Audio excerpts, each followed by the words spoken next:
सभी भक्तजनों को जय श्री कृष्णा।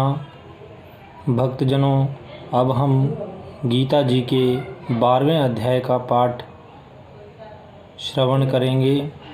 तो इसमें सबसे पहले सभी भक्तजनों से प्रार्थना है कि मेरे चैनल को सब्सक्राइब करें। ये सभी प्रकार से गीता जी का पाठ सभी संशयों को दूर करने वाला है।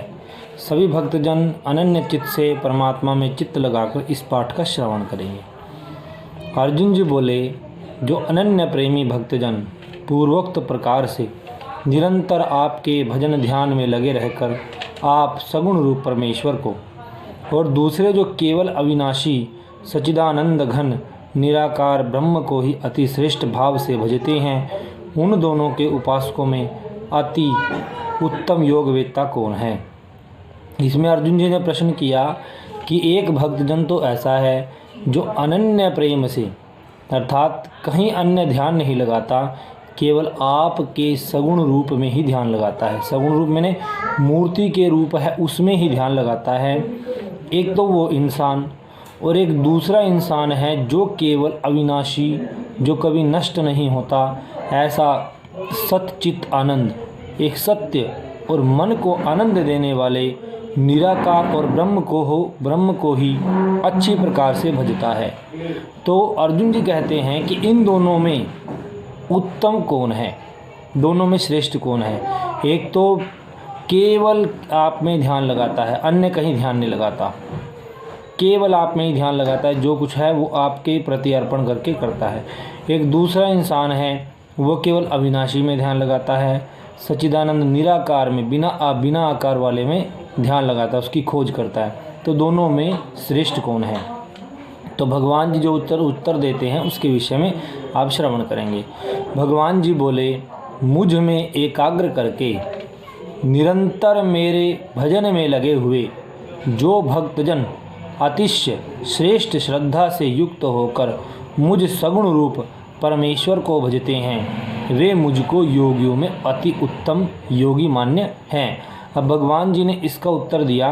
भगवान कहते हैं कि जो इंसान मेरे में अपने मन को लगा लेता है, मन को एकाग्र करके निरंतर मेरा ही ध्यान करता है, मेरा ही चिंतन करता है, अन्य कहीं नहीं जाता, इधर उधर नहीं भटकता, वो इंसान मुझे योगियों में अति प्रिय है।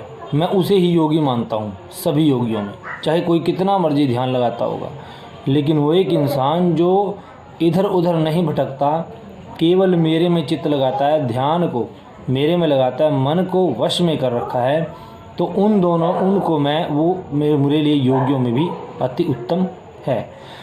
परंतु जो पुरुष इंद्रियों के समुदाय को भली प्रकार वश में करके मन और बुद्धि से परे, कि एक इंसान है जो इसने इंद्रियों को अपने वश में कर रखा है, मन और बुद्धि से परे, जो मन से परे है, बुद्धि से परे है, सर्वव्यापी सभी जगह फैला हुआ है, अकथनीय स्वरूप, अकथनीय जिसके विषय में हम कह नहीं सकते, यानी प्रशंसा नहीं कर सकते, और सदा एक रस रहने वाले, नित्य है, अचल है, निराकार अविनाशी सच्चिदानंद घन ब्रह्म को निरंतर एक ही भाव से भजता है, वे संपूर्ण भूतों के हित में रत और सब में समान भाव वाले योगी मुझको ही प्राप्त होते हैं।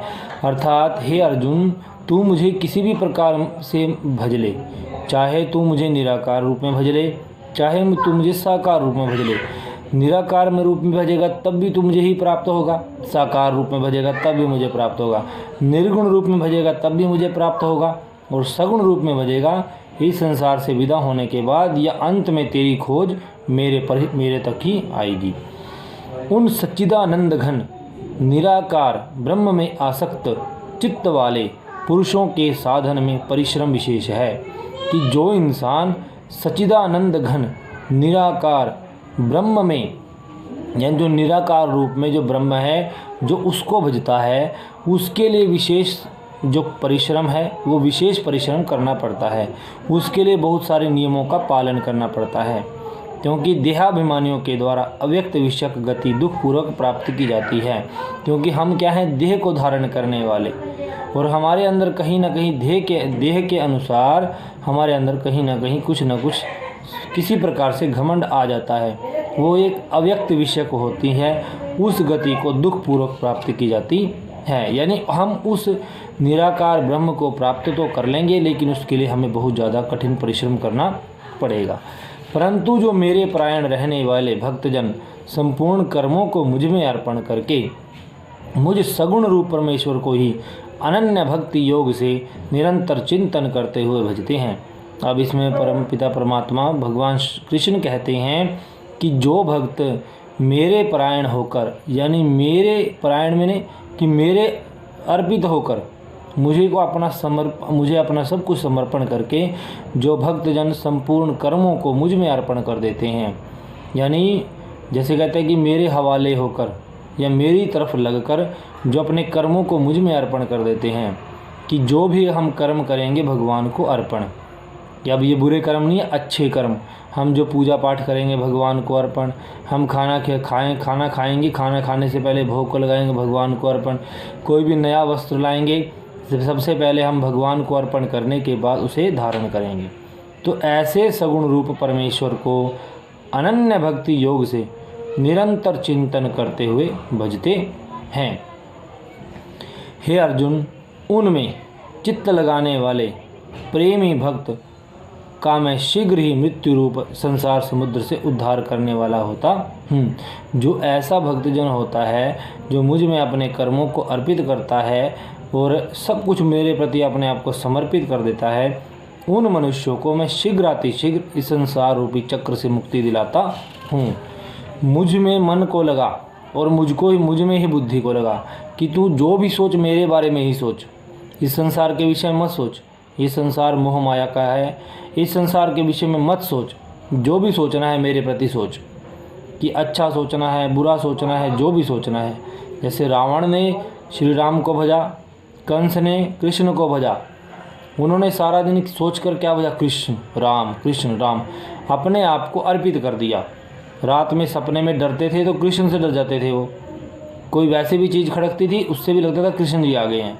तो इस प्रकार से जब कोई मनुष्य मेरे में अपना मन लगा लेता है और बुद्धि जो भी चिंतन करना है मेरे बारे में कर, मेरे विषय में सोच, मेरा ही गुणगान कर, इसके उपरांत तू मुझ में निवास करेगा। अर्थात अगर तू मेरे बारे में सोचेगा तो मेरा नियम है कि जो मेरे बारे में सोचता है मैं उसके बारे में सोचता हूँ, कि तू मुझ में निवास करेगा, इसमें कोई संशय नहीं है। यदि तू मन को मुझ में अचल स्थापना करने के लिए समर्थ नहीं है, यदि तू अपने मन को मेरे प्रति समर्पित नहीं कर सकता, समर्थ नहीं है, तो हे अर्जुन, अभ्यास रूप योग के द्वारा मुझको प्राप्त होने के लिए इच्छा कर, कि तू अभ्यास कर, योग के द्वारा मुझे प्राप्त, योग का अभ्यास कर, उस अभ्यास के द्वारा, उस योग के द्वारा मुझे प्राप्त करने की इच्छा कर। यदि तू उपयुक्त अभ्यास करने में भी असमर्थ है, यदि तू योग करने में भी असमर्थ है मेरे प्रति, तो केवल मेरे लिए कर्म करने के ही परायण हो जा, कि केवल क्या कर, मेरे प्रति और मेरे लिए ही कर्मों को कर। इस प्रकार मेरे निमित्त कर्मों को करता हुआ भी मेरी प्राप्ति रूप सिद्धि को ही प्राप्त होगा, तू मुझको ही प्राप्त कर लेगा।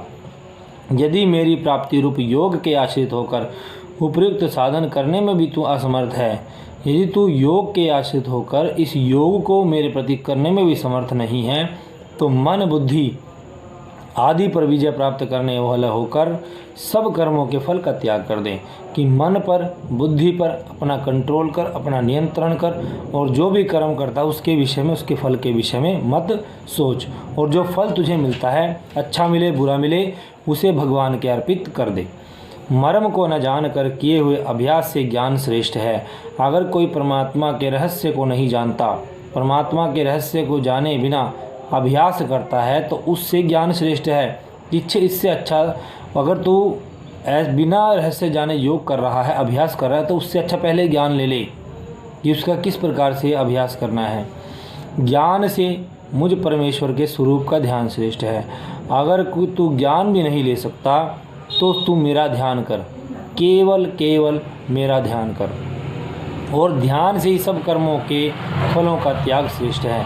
अगर तुम मेरा ध्यान भी नहीं कर सकता तो केवल तुम क्या करो, अपने कर्मों का त्याग कर दो। जो भी अच्छे कर्म हैं, बुरे कर्म हैं, जो भी है, जो भी तुम्हें उसका फल मिलता है, उनका त्याग मेरे प्रति कर दो, क्योंकि त्याग से तत्काल ही परम शांति प्राप्त होती है। त्याग से तत्काल ही मनुष्य का जो हृदय है वो शांत हो जाता है।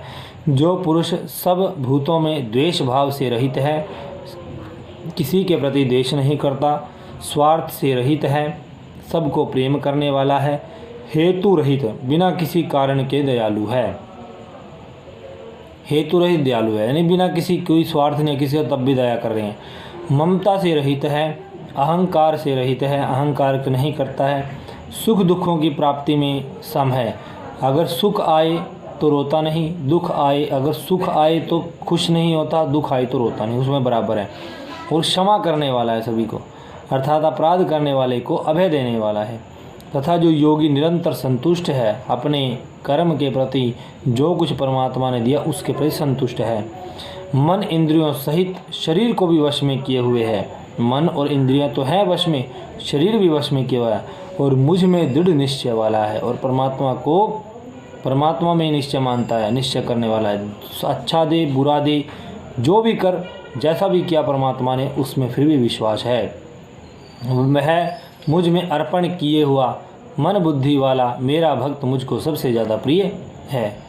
जिससे कोई भी जीव उद्वेग को प्राप्त नहीं होता, जिससे कोई भी जीव दुखी नहीं होता, जो स्वयं भी किसी जीव से दुखी नहीं होता, तथा जो हर्ष का मतलब जो खुशी है, दुख है, भय है और उद्वेग आदि अर्थात दुख आदि से रहित है, वह भक्त मुझको प्रिय है।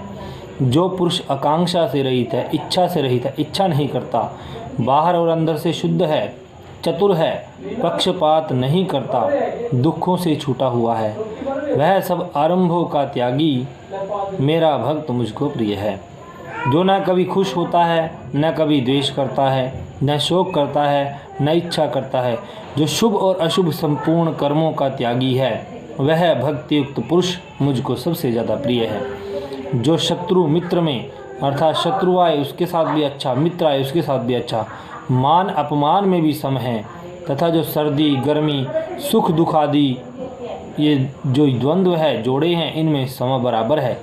आसक्ति से रहित है, जो निंदा स्तुति को समान समझने वाला है, निंदा पर रोता नहीं है और समान पर और स्तुति पर प्रशंसा पर खुश नहीं होता, उसको समान समझता है, समान बना रहता है। मनन चिंतन करने वाला है, जिस किसी भी प्रकार से शरीर का निर्वाह होने में सदा ही संतुष्ट है, चाहे जैसा भी निर्वाह हो रहा है, जीवन यापन हो रहा है, उसी से संतुष्ट है।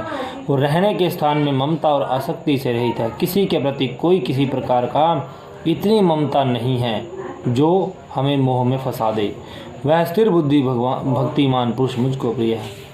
परंतु जो श्रद्धायुक्त पुरुष मेरे परायण होकर मेरे ऊपर कहे हुए धर्म में अमृत को निष्काम प्रेम से सेवन करता है, वे भक्त मुझको अतिशय प्रिय है। बोलो श्री कृष्णचंद्र महाराज की जय।